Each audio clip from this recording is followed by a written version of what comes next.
Hello everyone, welcome. My name is Daniel Venard. I'm the Director of the Better Buying Lab at the World Resources Institute. And thank you very much for joining this webinar, which is to review the findings that we've had on the language of plant-rich food. Presenting today will be, let me just move the slides. There we go. Will be three of us. Myself, Daniel Venard, here is my biography, Jonathan Wise, and also Scott from Google. We've also got on our side our senior behavioural researcher, Sophie Atwood, as well, who'll be available for questions during the Q&A. So, as I said, thank you very much for joining. The objective of this call or this webinar is really to achieve three things. First of all, as many of you will see, about 2 weeks ago, we shared all of our research findings in an online publication on the WRIs website, which has been picked up in a number of media outlets around the world. And what we want to do is just really give you a summary of our key findings and almost the journey that we've gone on over the last 2.5 years. We then want to share with you some initial insights on how to apply the findings that we're learning on language to your organization. We'll share some initial thoughts, but then Scott at Google has been doing some fantastic work in this regard, so we'll share his experience at Google. And then we'll really want to leave a good 20-25 minutes for questions for you, where you can ask us anything from to do with the research, its methodology, or our insights, both at WRI and Google in terms of applying it.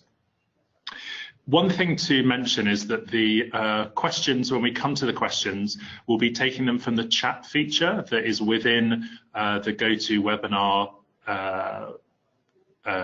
dashboard on your screen. So go to the questions and please fill in and type your questions as we go, but clearly at the Q&A session as well. So in terms of the agenda, what we're going to do is give you a very quick background to who we are at WRI and our work.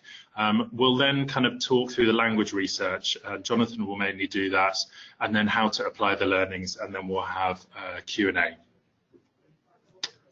So, for those of you that don't know WRI, we're an independent, non-profit sustainability, what we call think and do tank. So we do independent research, in particular in 4 areas. So climate, energies, food, forest, oceans, and water. And our approach is very much one of what we call count it, change it, scale it. So we look to do research, but then use that research to bring about change in the real world at scale. We're calling you today from the London office, but our HQ is in Washington, DC, but we have offices around the world, and in total there's about 900 staff at WRI. Now, for those of you in the food space, you'll know that we have a big sustainability challenge. Agriculture accounts for 25% of global greenhouse gas emissions, and we at WRI predict that unless we actually work to reduce the greenhouse gas emissions of the sector, by 2050 it could account for 70% of what we need to achieve with regards to the Paris target. There's many strategies that we need to approach to reduce the impact of food, but one that we think is particularly interesting and important is shifting the different proportions of food that people eat. This chart here just shows the greenhouse gas impacts of different food types per gram of protein. And what you can see is that beef and lamb and goat, so the ruminant meats, has a particularly high impact. The meat, other types of animal protein, medium, and then plant-based foods, predominantly low. And what we've calculated is that actually through shifting the proportions of meat towards people eating proportionally more plants and less meat, especially beef and lamb, we can actually play a key role in helping achieve a sustainable food future for the food system. So we don't think everyone needs to become vegan or vegetarian, we just need to shift the proportions for people's diets to have more plant-based food. And I suppose there's been a lot of work in this over the years. to try and shift people's behaviour. But a couple of years ago, we noticed that actually the amount of innovation and new approaches to try and shift people's behaviour was quite limited. And so what we've been trying to do is really drive a wave of innovation about behavioural approaches to shifting diets and behaviour through the programme that we have called the Better Buying Lab. And basically what we do is we bring together experts in marketing with experts in behavioural sciences and a group of businesses such as those on the screen. And together we're innovating, testing, and then ultimately scaling findings on how we can shift people towards eating more plant-based food. We met for the first time in September 2016. And at that time, we did a big review of all of the barriers that we think get in the way of people choosing plant-based food and the range of interventions. And one of the things that emerged through this initial conversation was the sense that the language that is used to describe as plant-based food is not nearly as appealing as that for other types of food, in particular meat and beef. And a sense within our conversations and our hypothesis that actually making the language of plant-based food more appealing could be a key strategy in helping drive its consumption. And so what we've been doing since that very initial meeting in 2016 is a range of different studies, both online, field, and other forms, predominantly in the US and the UK, testing the hypothesis that better language for plant-based foods can increase its preference and in turn consumption. What we're going to do today is not go through all of the studies, and we're not going to go through them all in depth, but we want to kind of take you through key elements of this timeline to share with you some of our key findings. So first of all, one of the first things that we did really at the end of 2016, early 2017, was really do a literature review to understand what information is out there about the impact of language on people's food preferences and food habits. And there was loads of different studies, and we've included a lot of them in the commentary, but kind of 2 or 3 really stood out to us. The first was some research a number of years ago where a group of consumers were split into 2. One part of the group were given mango lassi that was described as healthy, whereas the other group were given the same mango lassi, but it was described as unhealthy. And at the end of the time when the consumers were asked to drink, they were asked how tasty it was. And those consumers who had been given the one that was described in a healthy way said it was about half as flavorful as those who'd been given the one that said it was unhealthy. A similar study was done for cookies, but this time asking people how satiated, so how filling they were. Those who were given the same cookies but described in a healthy way said they were about 40% less filling. And then some really fascinating research from 6 or 7 years ago out of Stanford University, where people were given milkshakes, again, a group of consumers, all given the same milkshake, split into 2. But one of the milkshakes, one of the group's milkshakes were called Sensi Shake with 104 calories, and the other was an Indulge Shake with over 600 calories. And at the end of it, the researchers looked at consumers' levels of ghrelin in their blood system, which is the hunger hormone, and they found that those who'd been given the milkshakes described in a healthy way had 3 times higher levels of ghrelin in their blood system, and so were therefore much hungrier. And so we had a sense that indeed language does seem to play a key role in influencing not only people's psychological, but maybe even physiological responses to food. The question we then started to have, though, was, well, does this insight hold true with the kind of language currently used for vegetarian food? So we did an initial study in partnership with Linda Bacon at the London School of Economics, where we took a menu that consisted here of 8 dishes, 2 of which were vegetarian, and we gave them to a number of consumers, a couple of thousand consumers online. We then gave the same menu, but actually took the plant-based dishes and put them in a vegetarian box at the end. And we tracked the percentage of people in this online scenario that ordered the vegetarian dishes. And as you can see from this chart, ordering behavior fell by about 56%. So a sense that language is important, but really for our realm as well, could be a key area. And so following that research, we've then started to do a lot of field studies, and I'll hand over to Jonathan Wise, who leads our work on language research, to talk you through those studies and some of their findings. Thanks very much, Dan, and hello everybody. So given that the literature review and the LSE study suggested that language could increase appeal for plant-based dishes, the BBL members are really keen to test this hypothesis on the dishes that they served. So what you can see here are the 8 dishes that they selected, or we selected with the members, to see if alternative language could drive appeal, both in the UK and the US. So these are the 8 dishes that we tested in the UK. So these are from members such as Sainsbury's, Hilton, Unilever and others. And these are the names that appeared on their menus at that time. These are the ones they were serving to the diners. And so if we're going to test alternative names for dishes, we obviously first have to generate new names, new alternative names. So we hosted a one-day creative workshop to generate different names. And here you see the Merry Bunch from the UK workshop, which is a mix of our BBL members and also creative partners that we got on board in order to help us kind of think creatively and generate kind of new and alternative names. And just here are a bunch of names that the group generated for one of the dishes. So this is for the meat-free sausage and mash, which is the Sainsbury's dish. And I think you can see here that we're already experimenting with different types of language. So we have feel-good sausage and mash, so referring to health, provenance through Cumberland spice veggie sausage and mash, and then also perhaps ingredients with red onion, rosemary sausage and mash. And obviously we had other names as well. It's quite an expansive session. And following the workshop, we took the names and then we conducted a 2-phase online research study with a nationally representative sample. So the first phase of the research was to whittle down the long list of workshop names we had into a short list.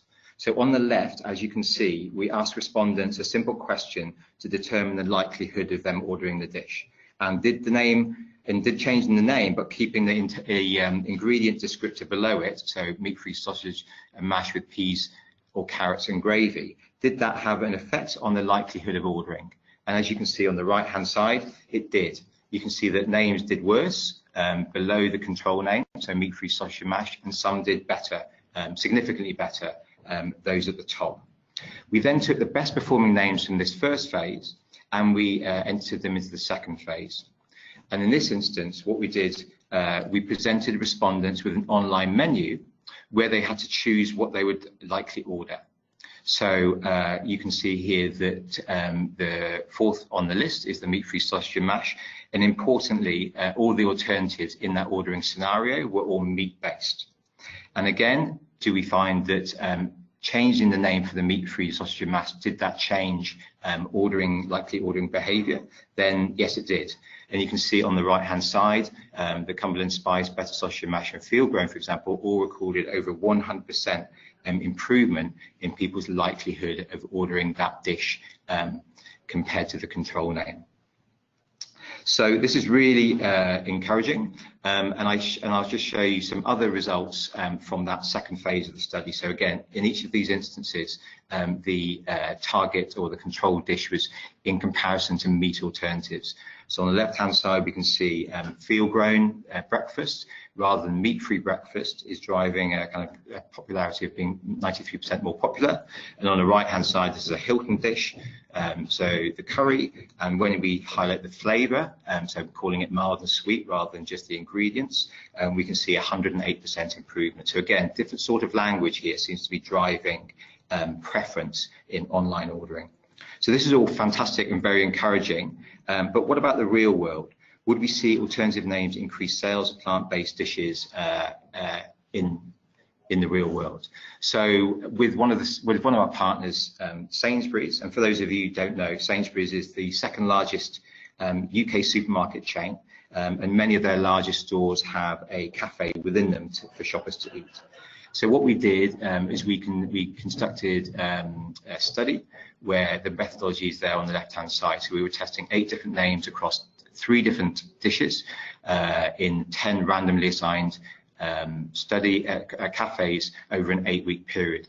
And on the right-hand side, you can see what we did. So this had previously been the meat-free breakfast, but as you can see, we named it the Feel Good Fry-Up. So the intervention that we created was simply to place a sticker, and you can just about see that, a sticker of the new name, Feel Good Fry-Up, over the old name. So would that simple change make a difference? And it was fantastic to see that, and indeed it did.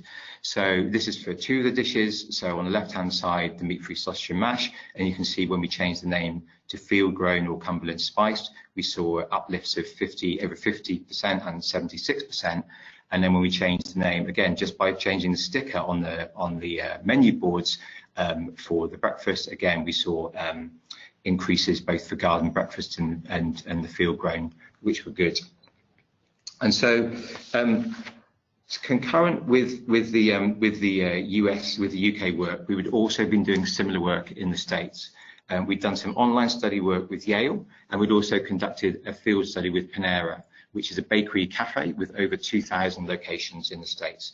And I just want to highlight the PANERA field study here. So again, similar to Sainsbury's, and we were testing different names in selected different locations for a period of time. And the two names that were tested were for the dish, the low-fat vegetarian black bean soup. And whilst we didn't see a difference for one name that was tested, the slow-simmered black bean soup, we did see, again, an increase, so for the Cuban black bean soup, of an average of 13% uplift. So again, in this instance, by just simply changing the name, we see a double-digit growth in the sales of this particular dish. So alongside this work, we were also conducting or looking to other ways to explore how different languages perceived and used. And so this was a really interesting study that we did with a company called BRANDWATCH. This was a social listening study that we conducted with them. So they scanned over 15 million posts across Twitter, Instagram, blogs and forums in the UK and the US, and we're looking for references of plant-based, vegan and vegetarian food. And what you see here is a word cloud of common responses to when people have typed in vegan food is, and then what they would say afterwards. So this is sort of the frequency is the larger names. And what's interesting is here, you can see vegan or vegan food is actually quite divisive language, which, as you can see, does hold some positive connotations, but also some more strongly some negative connotations. Also, at the same time, our partners at BBL, Stanford, were doing some work into language as well. And in their field study, they conducted in their campus canteens, they explored whether different descriptors for vegetable sides made a difference to the numbers of diners who took those sides. So during similar time periods, they tested 4 different types of names for exactly the same dish, which you can see here.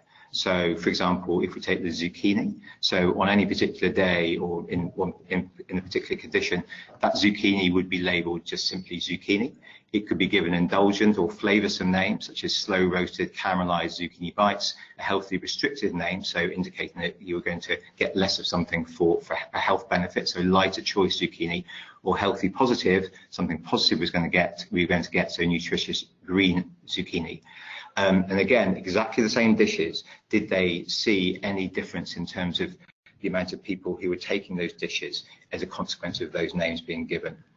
And again, yes, that is exactly what they saw. What they found was that when dishes were given indulgent names, 41% more diners took the vegetable side compared to when they were given healthy restrictive names, as you can see here on the chart, and 25% diners took the vegetable sides when given indulgent names compared to the basic names. So again, large differences, again, for exactly the same dishes, just by changing the name. We've only got some time to share the journey we've been on and some of the studies. But from what I've shared in the other studies, it's enabled us to draw these conclusions that we believe organisations should and shouldn't use when naming a plant-based dish, which we obviously share in the commentary. So we would summarise from these early findings: don't use meat-free, vegan, vegetarian or healthy restrictive language, and do use language which highlights the provenance of the dish, the flavour of the dish, and the look of and feel of the dish. And the key question for us as BBL and the members is, like, why is this? Why does some language appear to drive the appeal of plant-based dishes and not others?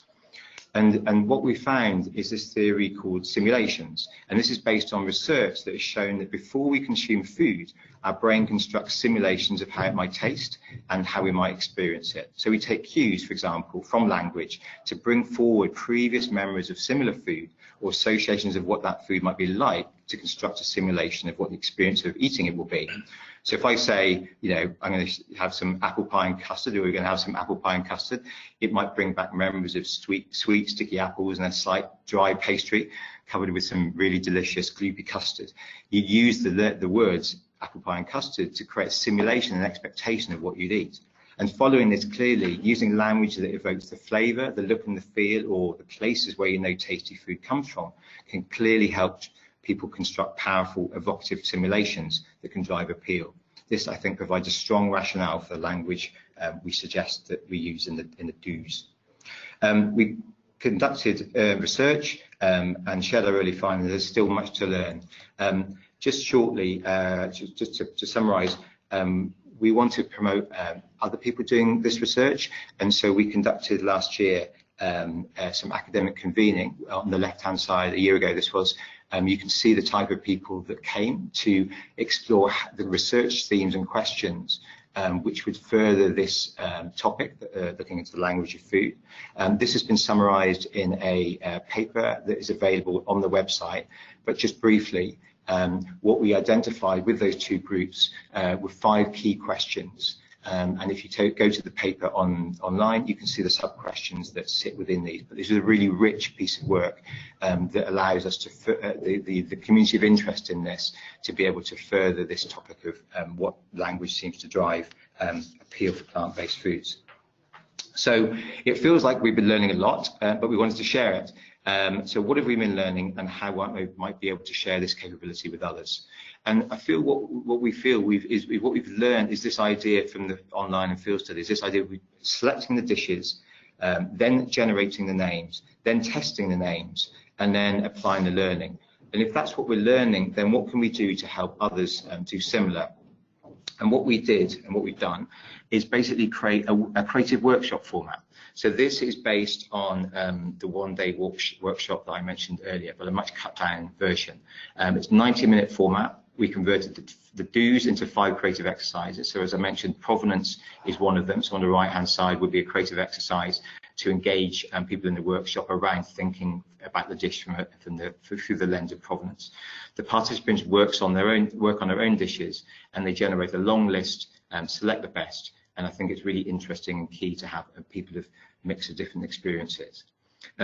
So this is what we created, and then fortunately we've got to trial this work with Scott at Google, and I'm just going to pass on to him now to share what Google have done, the results they've achieved, and then what they've learned. So Scott, if you're okay, I'll pass to you.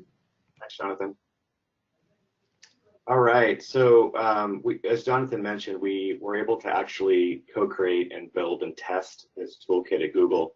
For those of you that aren't familiar with Google, we are kind of similar to our Stanford folks and friends on the call, where we are offering essentially breakfast, lunch, and dinner for all of our employees at no cost. Stanford builds it into the tuition, and we build it in as part of our perk package.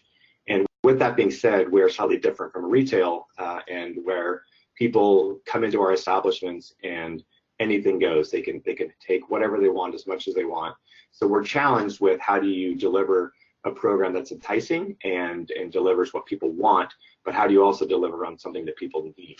And so if you think about our program across the board, there's really 4 key areas on this slide on why we have a food program, and that kind of sets the foundation for the challenges and the opportunities that we put forth in activating the toolkit.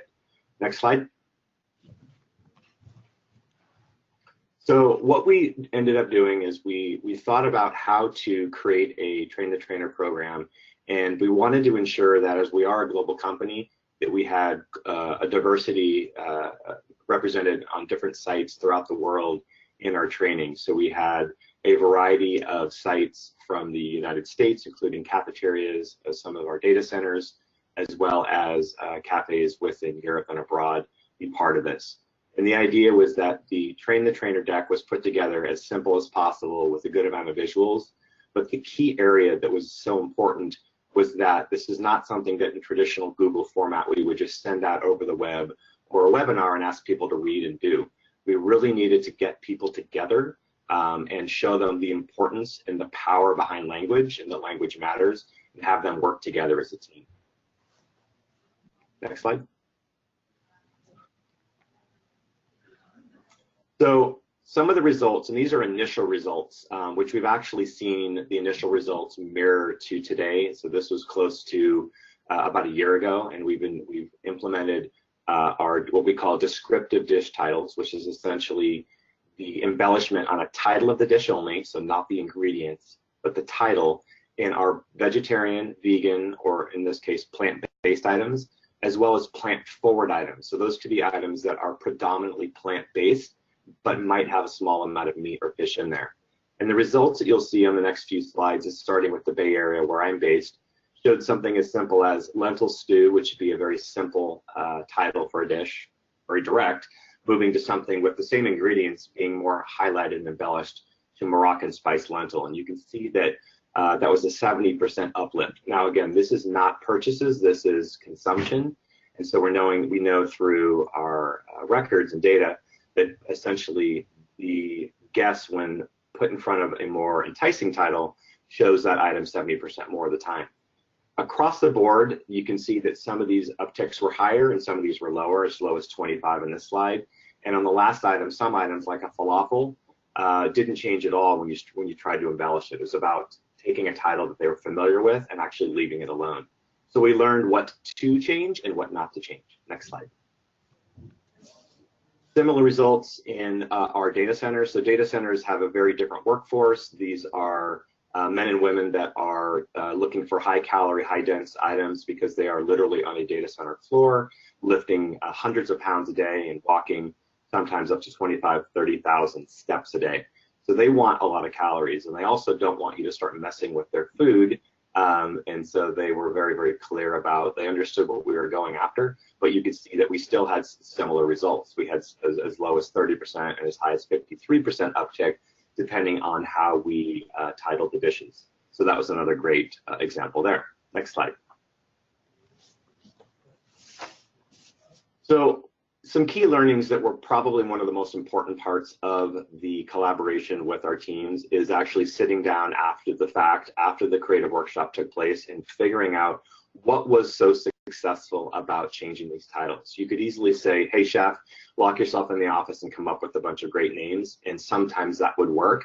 But what we found often is that it was the collaboration, not just with the chef, but with sous chefs and other key culinary leads, as well as engaging our front of house staff. Now, all outlets are different around the globe, but our kitchens are open kitchens, and we have front of the house individuals that are usually greeting, ensuring tables are clean, looking at flow, etc. But they also interact with the guests every day.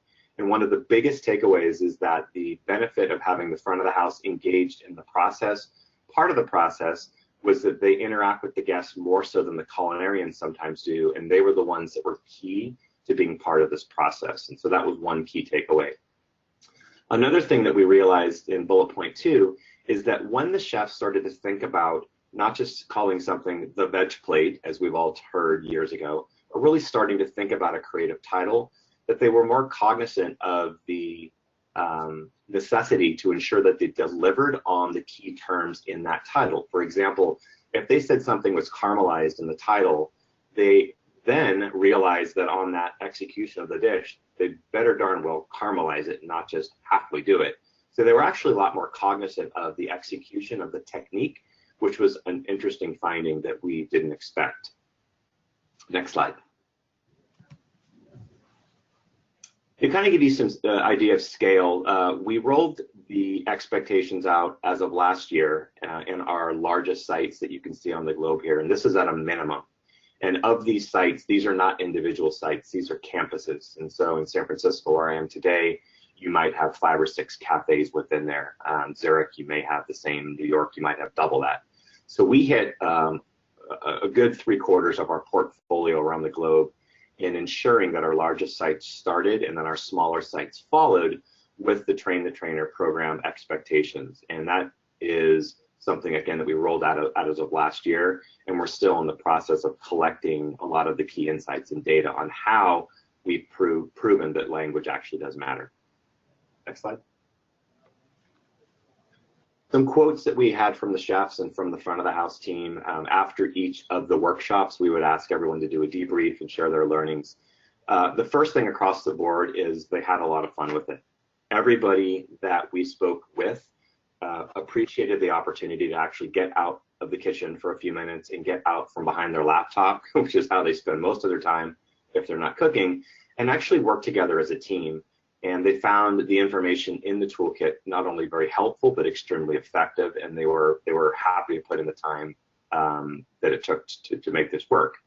They also realized that there's key times of the day where chefs and individuals in general are most creative, and you really can't plan to be creative. You can't say Monday morning at 8 a.m. I'm going to be creative. Things happen, people call in sick, you're not feeling well. So they realized that they had to shift their creative moments for dish title naming to when it was appropriate. So they realized that blocking out a lot of time is sometimes necessary. As I talked about, the front of the house was a huge involvement and a huge win, and that's something that we wanted to make sure that we called out. And then lastly, we really continue to see that the impact of descriptive titles or creative naming can have as minimum, which is a huge uptick of 30% increase. And on many occasions, we saw 100 or 200% increase on those items. Keep in mind, we are giving our food away. We don't lead with that in conversation generally, but there's no price tag. And so people think differently in our environment, but as you can see, as Jonathan spoke earlier, there's a lot of similarities in our environment, as is in a paid environment. Next slide. So what does the future look like for us? We have done initial testing, as you saw on some of the stats, on how we can see an uptick in consumption, since it's not sales, but we want to have more robust formal testing in the future. And so these are some of the items that we're looking at and having ongoing discussions about. How do we design a more robust methodology to really measure the uptick in sales, or in our case, consumption? We want to be able to stand behind this and show that creative naming actually does work. We know it does, we just need to be able to prove it on paper. We also want to determine the difference between the current names and the more appealing names, really by measuring the food taken by our users. We tested and trialed in our 5 initial sites. We then rolled this out globally, and we want to go back to those initial sites that have been doing this the longest and actually look at their baseline consumption or production records and see how that has changed over time. Our hunch is that the plant-forward and plant-based items are at a much higher consumption rate, while our meat and seafood items are at a lower rate. We want to be able to prove that through the power of language. I think the last couple of things on the slide is really around how we can get this published, and so we can share this with the world. But a couple of key insights that I think that were not intended, but a huge benefit, is that while putting a focus on chefs to think about the power of language, is that they started to think about the responsibility of ensuring that they're executing on delicious vegetables, which is really what we're talking about. How do you make plant-forward appealing and enticing? And when the chefs started to put their thought and effort into it, they started to sell or promote those dishes in a way that they weren't in the past. And that was probably one of the biggest takeaways that we saw, is that chefs are actually putting a little bit more energy and a lot more care into how they think about, talk about, execute, promote, and deliver plant-based dishes. Next slide. Fantastic. I think that's it, Scott. Is there anything you want to add before we close? No, I'm good, thank you. Great, brilliant. Thank you so much, Scott. Really appreciate you sharing that. So we're going to move to questions shortly.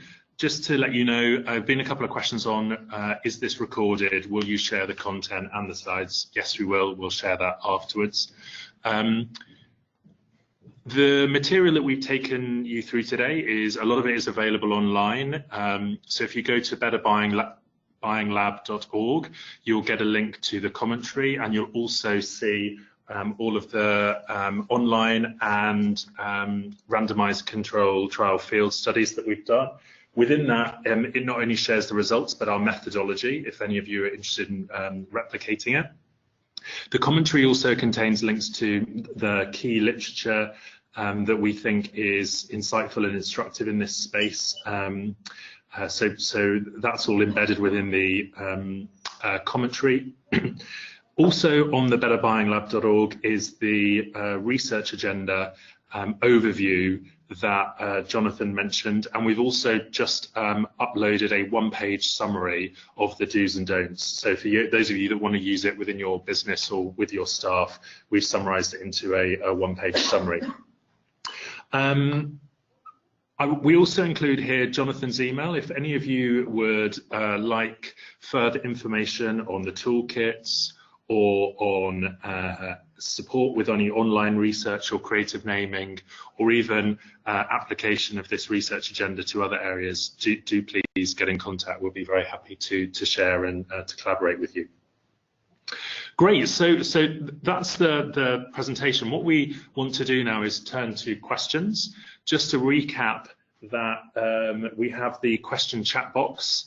Please insert your questions there. We'll take probably one or two individually just to get going for that's already here, and then I'll kind of farm them out. So just to start, we have one question about the PANERA soup study. So Jonathan, if you could answer this, why did slow simmered not work for PANERA soup test, but the Cuban spiced did? Can you share any insights? Yeah, sure. Yeah. So just to remind people, PANERA were testing different names for their low-fat vegetarian black bean soup, and they were testing the slow simmered name in a selected number of restaurants in the sort of Lexington kind of Kentucky area, and in LA for the Cuban black bean soup. So slow simmered in one part of the UK, in the US, and then Cuban black bean soup in another part. And I think what's interesting when you speak to PANERA about this is that whilst they were both sort of typical customers that PANERA would have in terms of the profile, I think it was the geography, certainly for the Cuban soup, which may have been the thing that drove appeal, because where they were testing it in the LA district is got a high Hispanic population, and so therefore, because obviously Cuban is Hispanic, there may have been a kind of a cultural appeal in shifting the name from something that's quite flat, low-fat vegetarian black bean soup into the Cuban flavour, because there's more understanding, and that may have been appeal from a cultural perspective. Now, why it didn't appeal when it was called slow simmered, that's really interesting. And in speaking to PANERA, they're not clear on that either. Is it because black bean is not something that's considered to be slow simmered? It doesn't improve taste. That's not clear, and that's a really interesting thing to investigate.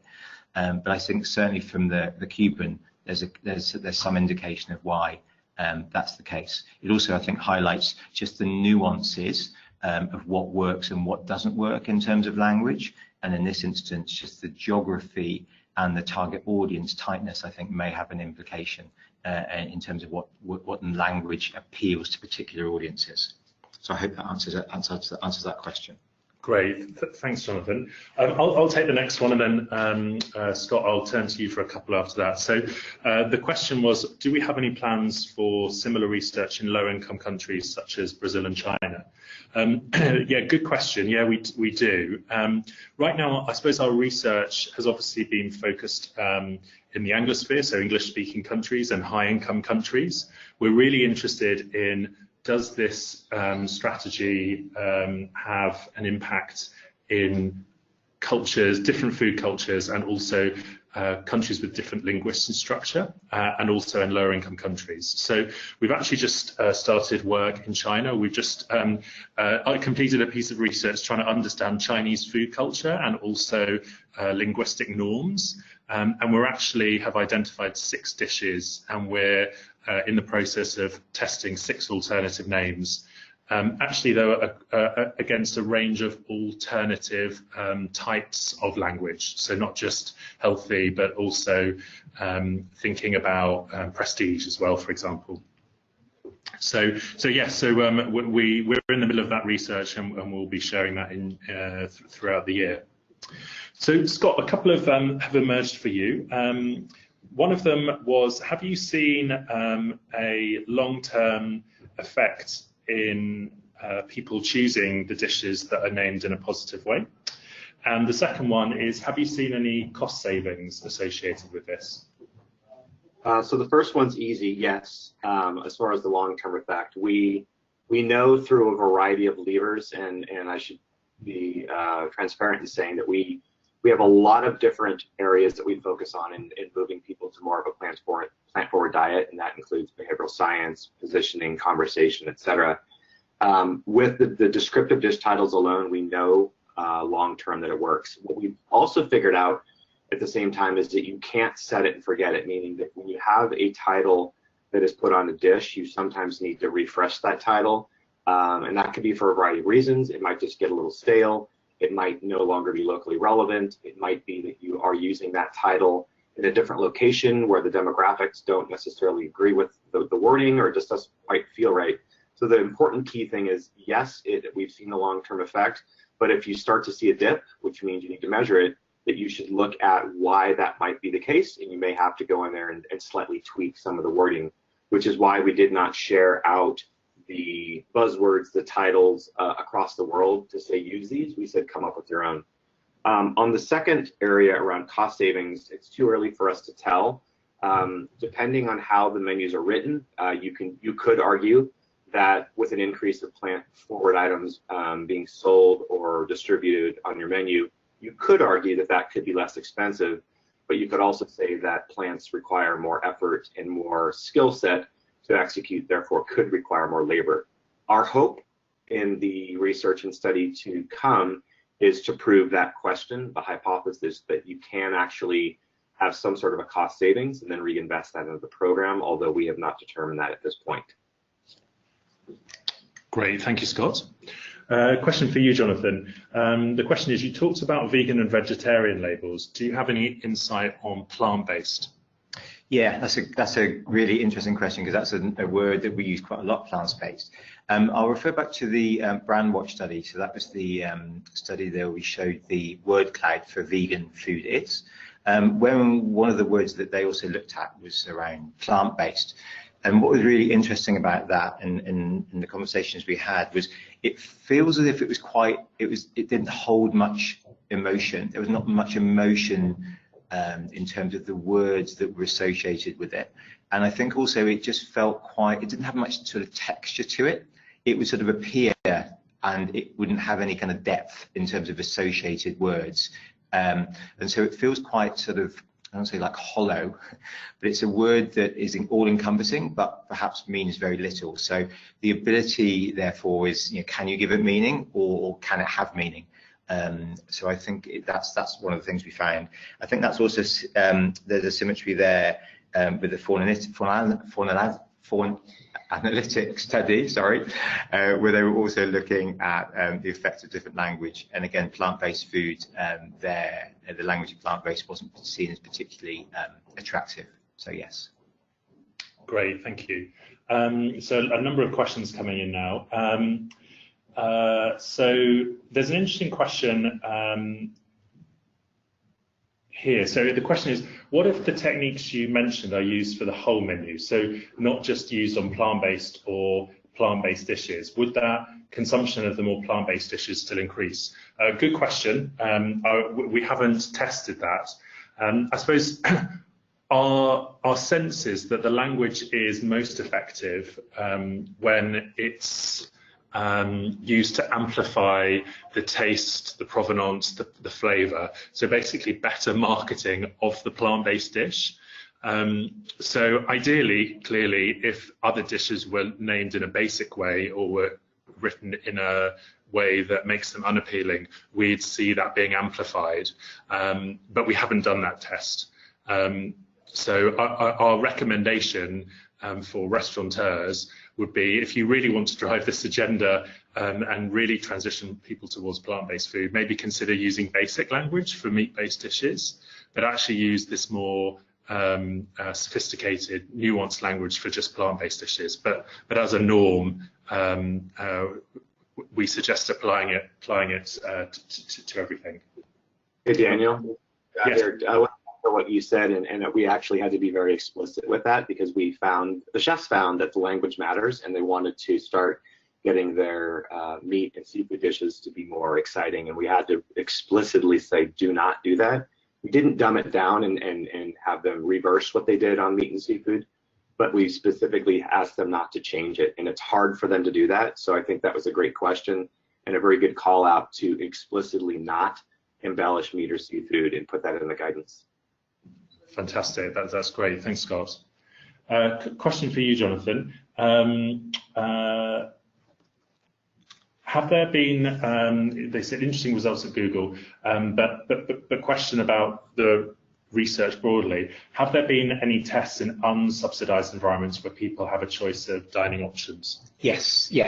So the field studies, both Sainsbury's and PANERA, are both examples where people have to pay for the dishes, pay for the food. So in those both instances, as we've mentioned, the language has a difference. And also, if I refer you back to the second phase of the research, so when they had those online menus, whilst that's not field studies, in each of those instances, we were always putting the price on. So people had to make a decision, trying to make it real life by choosing what they wanted, but there was also a price attached to this. They had to make a sort of value equation in an online environment. But certainly the Sainsbury's and the PANERA studies were both unsubsidized environments where obviously the name did make a difference. Great, thank you. And another question, just have we done any testing on supermarket food? Yeah, we haven't. Our focus has been on food service. I think that's because it's very easy to change the language on menus, particularly in places where there's a high frequency or high change in menus. So the menus are changing on a frequent basis. There's not much sort of money invested in the creation of the menus. Whereas if we, in other parts of the supermarket, for example, on packaged goods, then that is a very different sort of cycle of creation. So rather than the dishes changing on a daily or a weekly basis, typically on packaged goods, then the name is there for a significant amount of time. And also there's a whole design process and a whole lot of other people need to be involved in terms of making the decision. Brand is arguably much more important in that situation. So whilst we've tested the principles and we've generated these principles, I think we'd be really keen to get sort of other supermarket foods and particularly packaged goods involved in this, but we've yet to make that happen.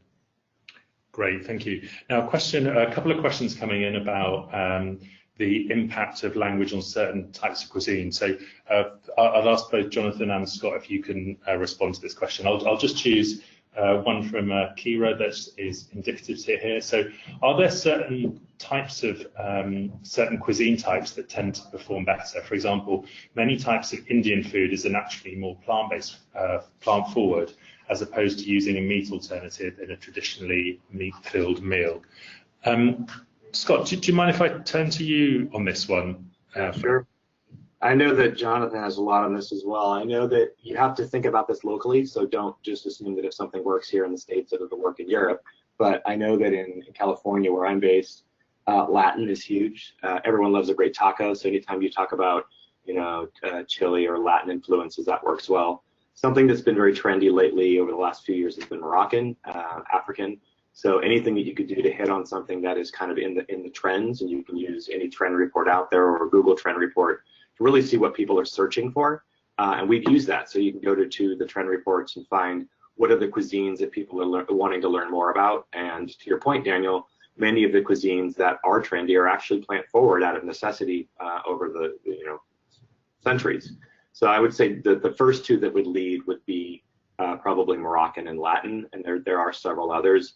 But definitely do your research in your localized region to ensure that that's the case, because it may not be in certain parts of the world. Yeah, thanks, Scott. And to that point, because for example, on the Panera soup, it included chilies and it had quite a lot of heat to it. And so when we looked through the ingredients, then kind of Cuban, because we knew that Cuban food also includes those ingredients, and therefore that allowed us to walk down that kind of path of provenance by interrogating the ingredients. I think another thing, as well as what Scott said, is when we're choosing dishes, the more established dishes actually can be harder to generate names for. So if you're in the UK and you think about a Sunday roast, or you think about fish and chips, trying to generate different names for those incredibly established dishes, I think would be quite confusing, could be quite confusing for people, and would be like, why have you bothered changing the name for something that the name is so clear and understood? So I think what's great about plant-based foods is that there's a lot of emerging tastes and flavors and dishes that are coming through which aren't established, and therefore I think the opportunities are greater because the names have yet to be established and formed.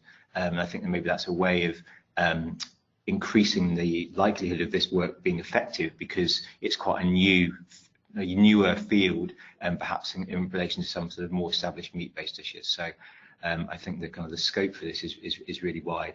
And just on the Indian dishes, again, I think it's similar to what Scott's saying, interrogating the areas of where the Indian dish might be from, etc. Again, can give rise to some very interesting names, although we have to be very clear not to confuse people from where they might be from, because some areas, if you generate a name that just confuses people or are not clear, then in our experience that is not going to be one that's going to be appealing, because people won't want to invest money and time in eating something that they don't know what it is.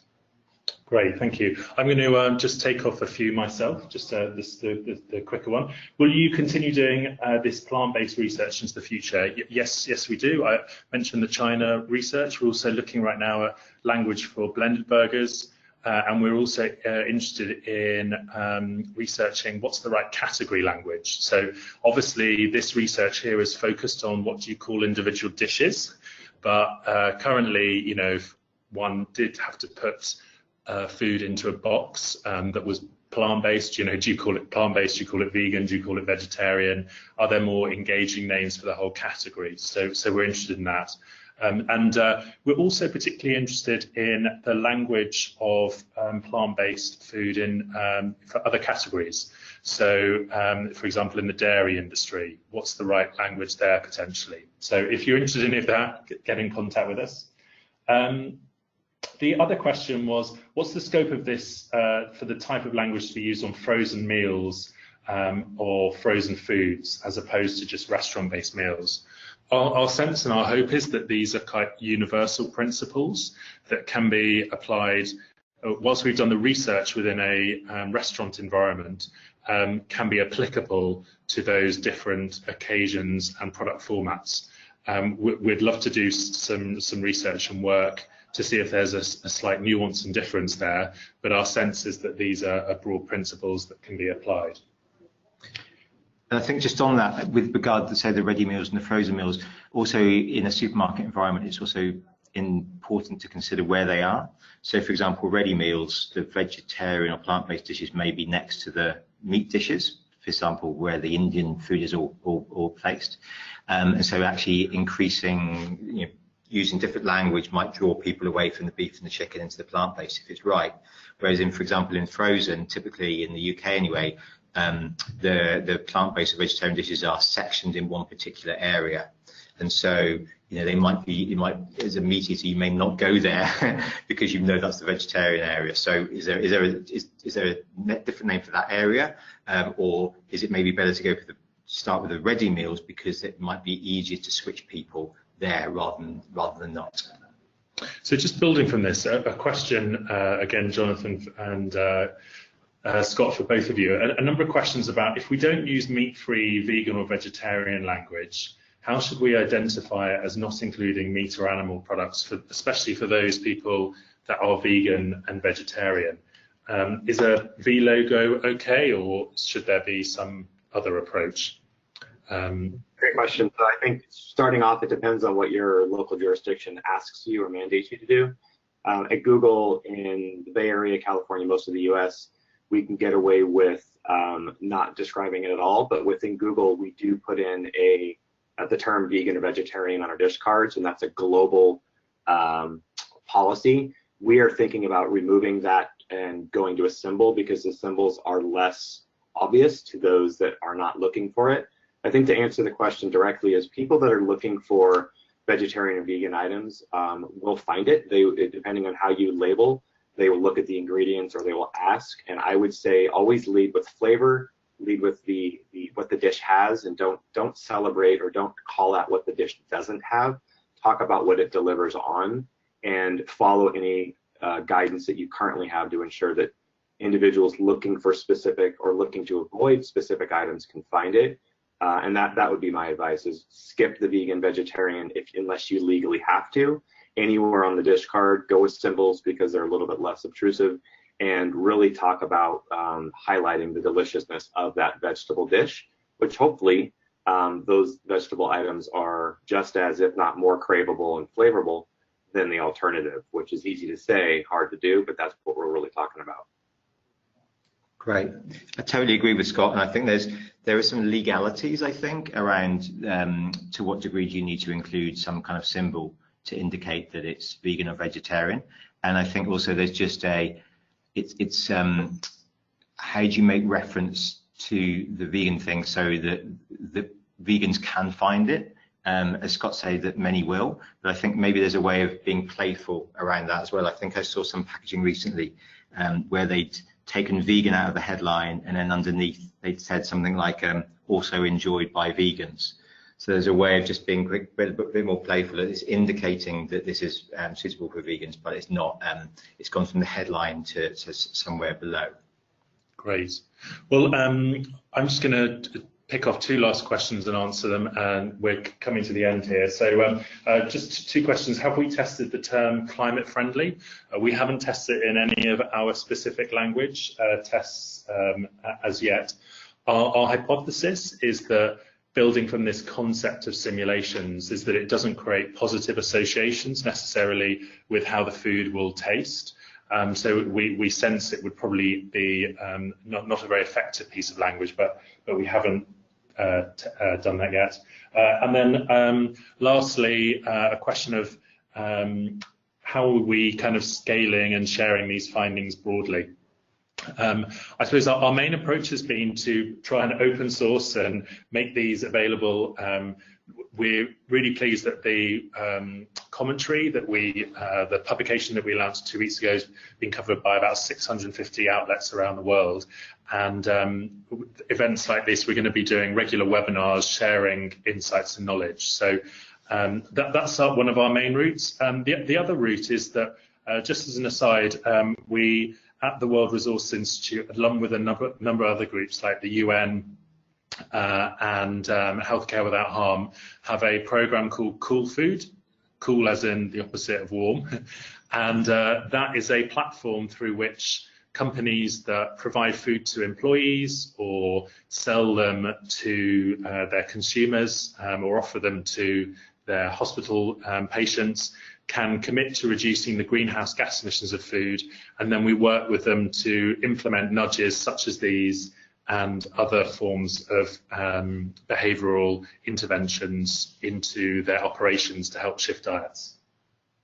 So just looking at the time, we're just coming to an end here. We'd like to thank you all very much for attending this call. We really appreciate your interest. Jonathan's email is just up here. Please feel free to get in contact with him or review the website. We're very happy to share more and always open for discussions. So a big thank you to Jonathan for presenting, and also Scott, very much appreciated for your openness to share what you're doing and also your fantastic presentation. So with that, thank you very much, everyone. Thank you. Bye.